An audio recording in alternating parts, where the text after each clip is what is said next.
Hello and welcome to Analysis with me, Jonathan Steele.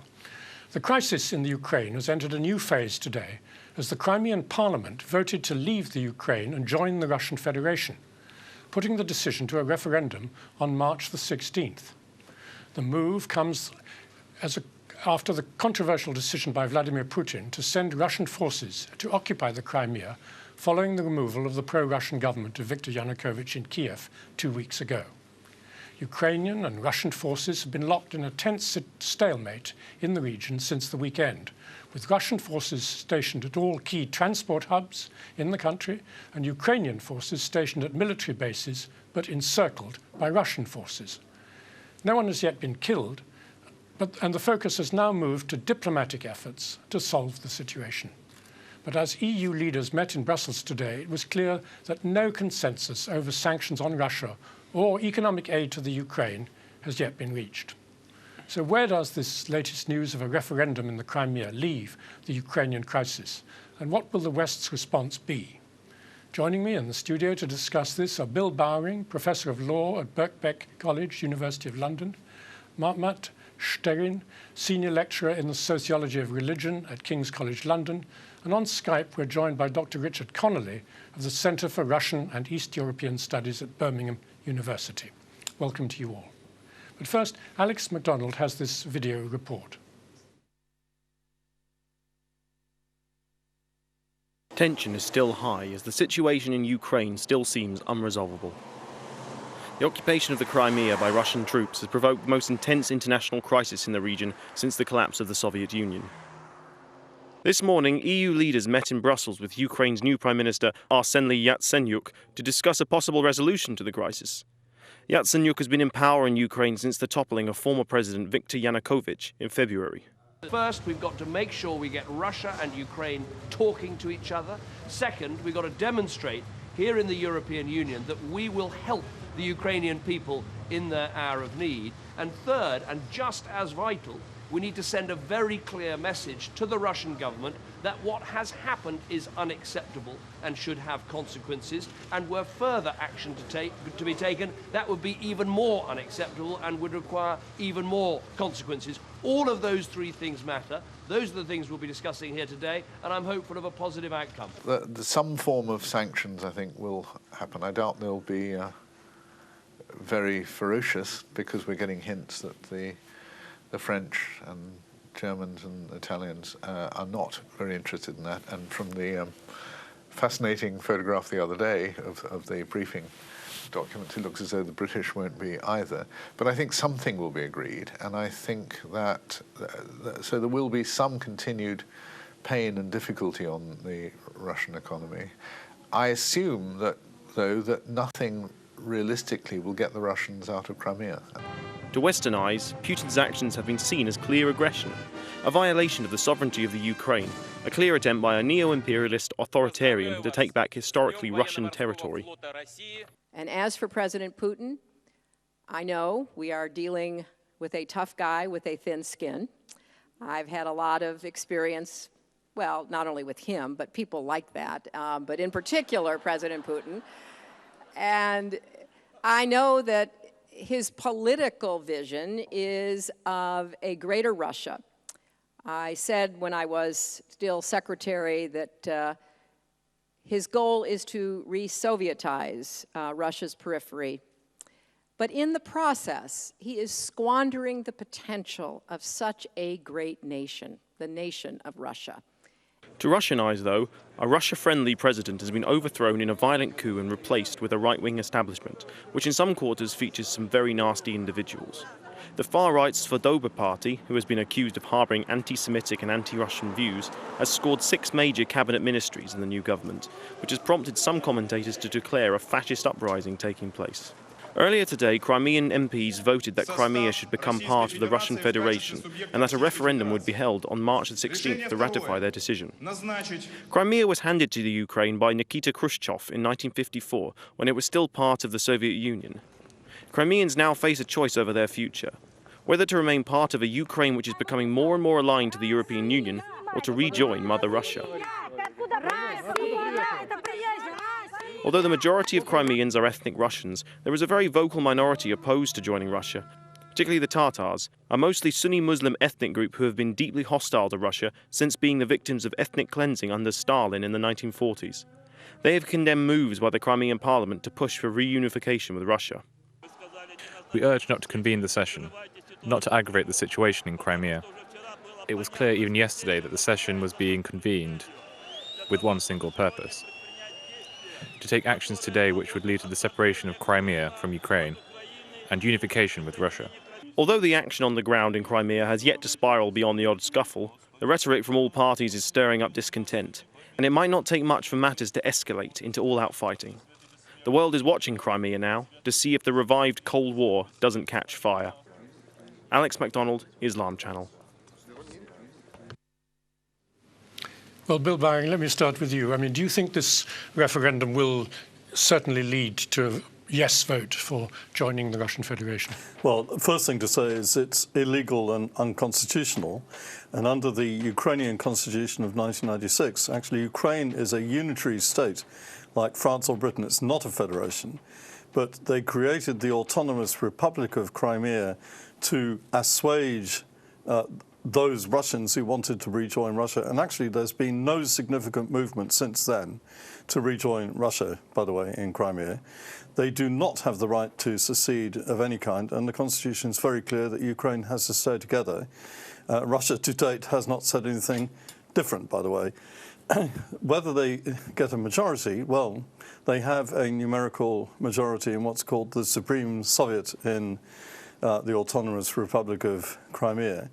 But my personal opinion is that that vote will not have significance, and there will be significant opposition, as we heard in the clip just now. But if it doesn't have significance, does that mean the West and the Kiev people shouldn't be too worried about it then, this referendum? Well, I can't speak, on behalf of people in Kiev, but they're obviously worried because it's a precedent. It kind of undermines their authority, their sort of legitimacy, if you like, because in the eyes of the population, in the minds of the population, there will be a kind of connection between them coming to power and immediately losing Crimea. And I have to say they have already offered various sort of, ways to negotiate a settlement, over Crimea.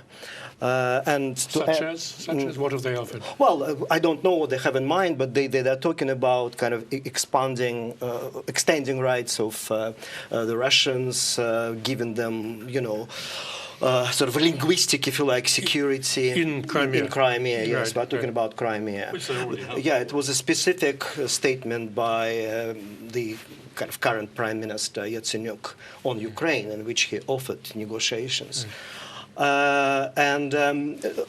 To add to what we have already heard about it, you can't even think of a kind of fair referendum, for a variety of reasons. First of all, we are 10 days within the referendum. How can you possibly have a sensible referendum without any public discussion, without any kind of preparation? That's the first thing. Another is obviously the presence of the Russian military. Third,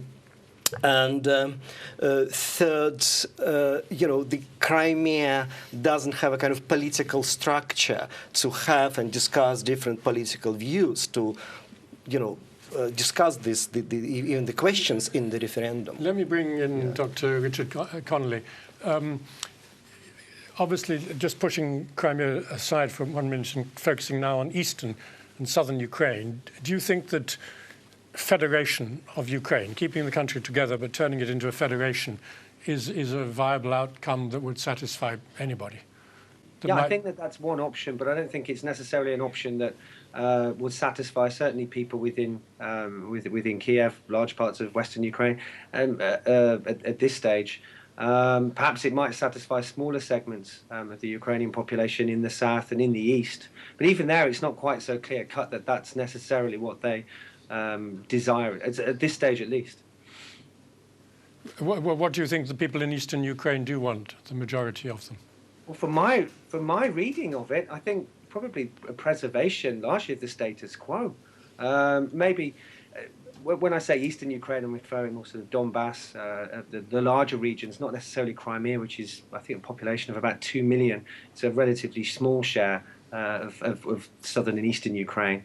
But from my reading of the Ukrainian press and the Russian press, even in the Russian press, is that many people within eastern Ukraine don't really want any great change in the their current constitutional status.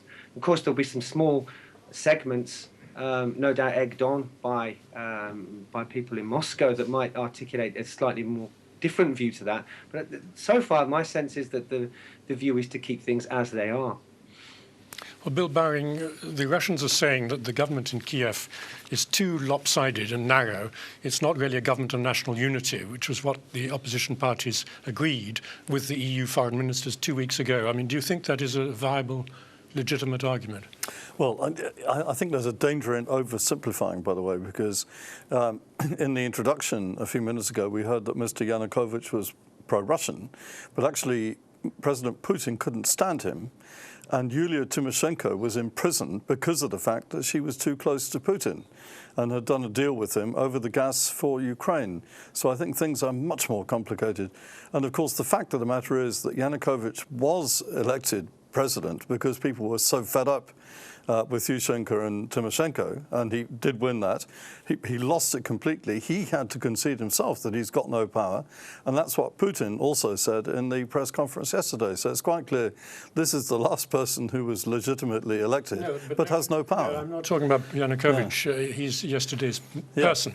Whether the government should be more inclusive, bring more people in from the east and the south. At the moment, it's very dominated by Kiev and western Ukraine, which is only part of the country. This is a serious problem for Mr. Yatsenyuk, who's a technocrat. Right. And everybody said he would be the ideal person, actually, to try and bring about some kind of government of national unity. The problem is that the people who've come in so far are not that at all, as was pointed out. So that I entirely agree with. I also totally agree with my colleague that the people in the eastern part of Ukraine, so the people in the Donbass and other eastern regions, actually there's no sign that they want to break away and join Russia.